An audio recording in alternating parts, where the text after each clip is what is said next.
Well, dear ones, last week I gave a homily in which I described, I think we counted 11 different reasons for why it is that God allows us to struggle.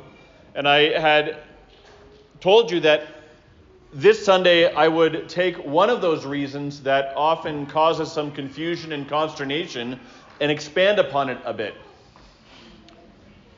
One of the reasons that I mentioned last week that God allows us to struggle is to test us. And when I say this, it's not infrequent that people look at me with a little bit of a curious face and ask what kind of God would test his people in such a way.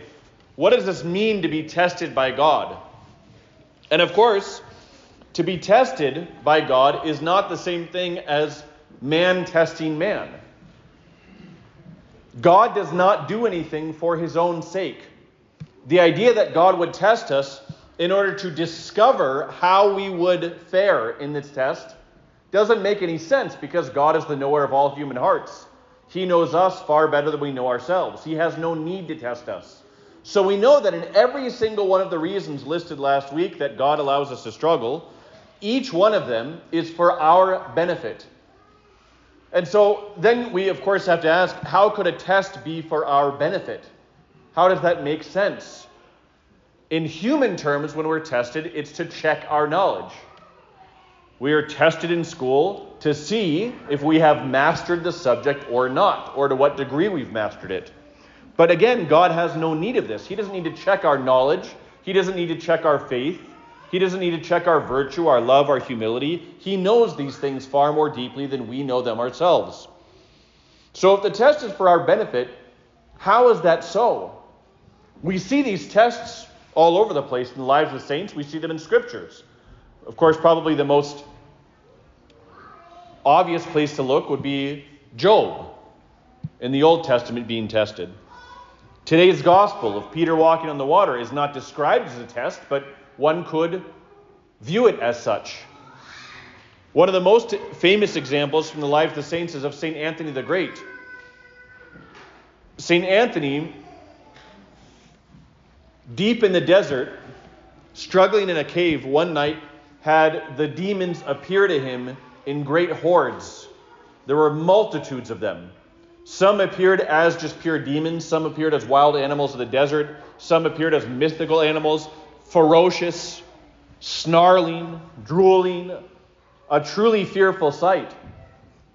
And St. Anthony, in his prayers, was not shielded from their attacks, but rather they beat him so badly that he ended up an almost bloody pulp on the ground. He was quite literally near death. And as he lay there, wondering what had happened, he looked up at the roof of this cave, and a light began to shine forth. And the ceilings of this cave opened up, and suddenly he saw Christ enthroned. And Anthony looked at Christ and said, "Lord, I called out to you. Where were you this whole time? Where were you? Why do you appear to me only now?" And Christ looked at Anthony and said, "Anthony, I am always with you, but I wanted to see how you would fare in this struggle. And from now on, the demons will be the ones who fear you, and your name will be made great throughout the entire world, and all generations will remember you." We read something like that, and again, we sit there and go, did Christ really need this test in order to know whether St. Anthony would endure and remain faithful or not? Of course he didn't. Of course he didn't. So why? Why are we tested? The answer to that lies in those teachers that you really loved because they made life a little bit easier on you. What were the teachers we really loved? They were the ones who didn't just show up with a pop quiz and out of the blue say, "By the way, all that material I've been teaching you, I told you to keep up with, pop quiz, you're being tested it today, 20% of your grade, boom." No one liked that teacher.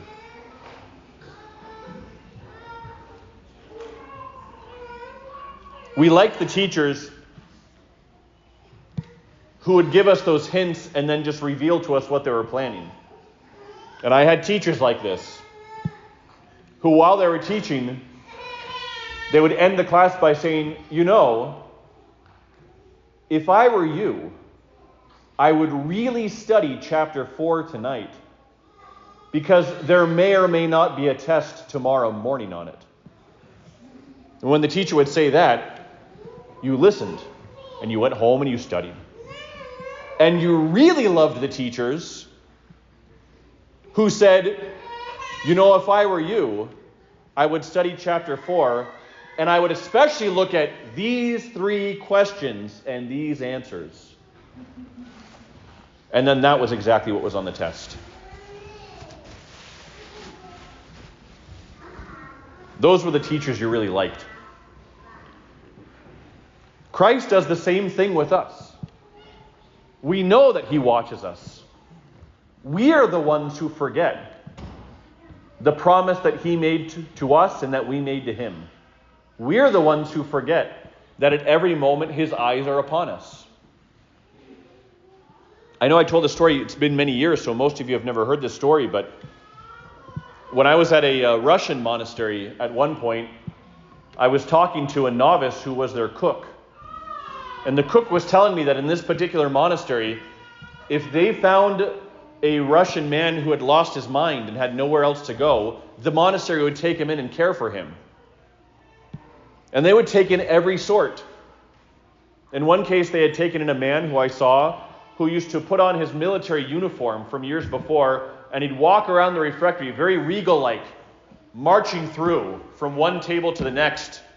And he'd look at the monks and start cursing at them and telling them what horrible monks they were and what fools and what idiots. And the monks would go, yeah.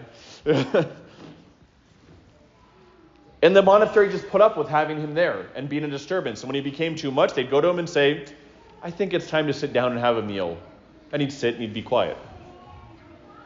And this novice said, but don't be deceived in some of what you see here.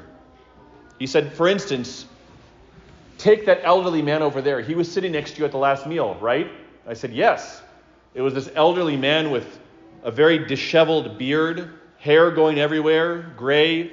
He probably had lost more teeth than he had retained. And he sat there holding his spoon with a fist like a child, eating his soup. And in the middle of the meal, he looked at me and with this big toothless smile and then started going and eating again.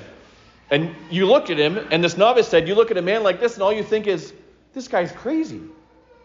He's completely lost his mind. And this novice said, I thought the same thing, but one day I was cooking and there was nobody else in here but him. And all I did was have a thought, a single thought that was unrighteous. And that man immediately stopped everything he was doing, looked at me, pointed and said, be careful. God is always listening. And went right back to acting crazy. We don't believe in a God who watches us in such a way because he's waiting for us to fail, but rather in a God who gives us such tests so that we can be aware of his presence and thus seek his righteousness at all time. He is the teacher who gives us exactly what the questions are ahead of time. He is the teacher who tells us what the answers are. We know what virtue looks like, even in difficult circumstances. And if we're constantly aware of his eyes on us, if we're constantly aware that he's listening to us, if we're constantly aware of the presence of God at every moment, that test becomes a joyful opportunity for us rather than a challenge to fail in. Think about if you had a rough day. Last week, I had to get a new passport. And I decided, even though the post office takes passport pictures, I thought, I'm not really sure if you never know when you go in, the camera might not be working, they might be running late. It would be smarter to get pictures ahead of time. And so I went to CVS. I asked the person working there, I said, do you take passport pictures? They said, yeah, but not right now. I said, what do you mean not right now? Well, our camera's broken. Okay. There's plenty of other Walgreens and CVS's around, so I'll look. So I looked at the next CVS. This, by the way, was my day off. This is what I was doing on my day off. So I looked at the next CVS. I found a CVS pharmacy, 9 minutes away, 10 minutes away. So I went there. I didn't look closely enough. It wasn't a CVS store. It was a CVS pharmacy in a Target. No passport photos there. So I drove around a little bit more and said, you know what, forget it. My appointment for my passport is in a few hours. I'm going to go home. I'm going to have a little lunch, and then I'm going to go, and I'm going to find the CVS closest to the post office, and I'm going to take pictures there. And so I went. And there was a lot of traffic, unexpected. And I got to the CVS, and I walked in, and I said, do you take passport photos? And they say, oh, no, not here. I said, why not? Your website says you do. Well, the lighting isn't good, so until we get the lights fixed and brighter lights, they don't come out right, so we're not doing them. I said, okay, so this is attempt number 3. And she said, have you tried other CVS? I said, yes. One of them, the camera was broken, but like all of you say that you do them online, and it's fine. She says, well, doesn't the USPS store do them? And I said, yes, but I'm worried that the same thing is going to happen. But I have to leave right now. My appointment is I have just enough time to get there and maybe have 5 minutes extra. So I'm going to go to the post office and just get it, and hopefully everything will work out. No big deal. So I go there, and I'm waiting outside of the door. And a woman looks at me, and she says, can I help you? In front of the door that says passport. So I said, I'm waiting for my passport appointment. And she said, didn't you get a phone call this morning? I said, no. And she, well, we canceled all the appointments today. It's like 3 hours or 4 hours of my day was doing this. So I went, okay. Knowing that I was going to give this homily, I thought for the second, if God's eyes are on me, and I knew that this test, if someone this morning had told me, you're going to go through all these things, first of all, I wouldn't have gone, but the test wouldn't have happened. But if someone had told me, today is the day in which your patience is going to be tested. Today is the day in which you're going to be asked to say glory to God, even with a little annoyances and inconveniences. Then I would have known this is the right way to go through the day, and I'm going to have difficulties. And because I was preparing this homily, I knew to say those things. And it was a relief. And suddenly, it became a funny story rather than a frustrating day. Suddenly, it became an opportunity to say, okay, I can grow in a little bit of patience. I can grow in a little bit of humility. I can use this opportunity for prayer, and I can laugh this off and go on with my day. And I can seek Christ in all things. No big deal. I can use the time in the car to pray. This is a good opportunity. If we look at life this way, we begin to see that every day we have tests that should not be surprises to us. And the only reason they are surprises is because we have taken away the awareness of Christ from our minds and hearts. If we're constantly aware of the presence of Christ, we won't act differently as we do when, let's say, a bishop is standing next to us than if he's not. We understand that Christ's presence is here at all times. And we're going to do, say, and think whatever it is that will be most pleasing to him at that moment. This is why we're tested by God. To give us opportunities, not just to show virtue, but to grow in virtue. And when we go the other way, when we forget the presence of God and forget that we serve him first and foremost, we throw away those tests and we choose to fail them. The question we should be constantly asking is, what do I want Christ to see in my day? How do I want him to view the challenges that come my way?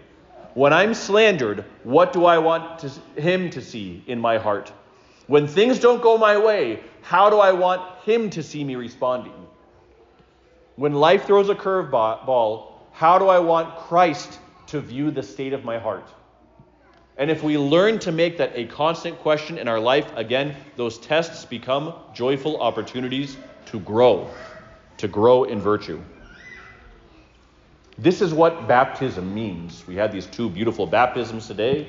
Baptism means that we dedicate our life so that our lives are aimed at Christ, aimed at pleasing Christ, aimed at fulfilling the commandments, aimed at seeking virtue in all things.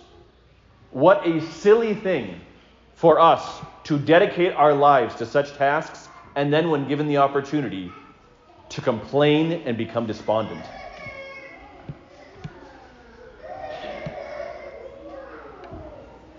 A simple way to think of this question, what do I want Christ to see in my day, is to think of it in terms of the schooling analogy that I started out with. What grade do I want to get at the end of the day when I have faced tests of faithfulness, tests of love, tests of humility in the face of difficulties? What grade do I want to get? If we begin the day knowing that Christ's eyes are upon us and that he is going to give us opportunities to overcome our passions and opportunities to grow in virtue, the spiritual life becomes a great joy. This is what we wish to seek. Never forget the words of that fool for Christ. Be cautious, God is always watching. But I would submit to you that we can alternate that a little bit and say instead, be joyful. Christ is always giving you opportunities to grow in his love. Christ is always giving you opportunities to become more like him. May we be ever mindful of the presence of Christ in our days, and may we seek every opportunity to please him with a beautiful A+ passing grade. Amen.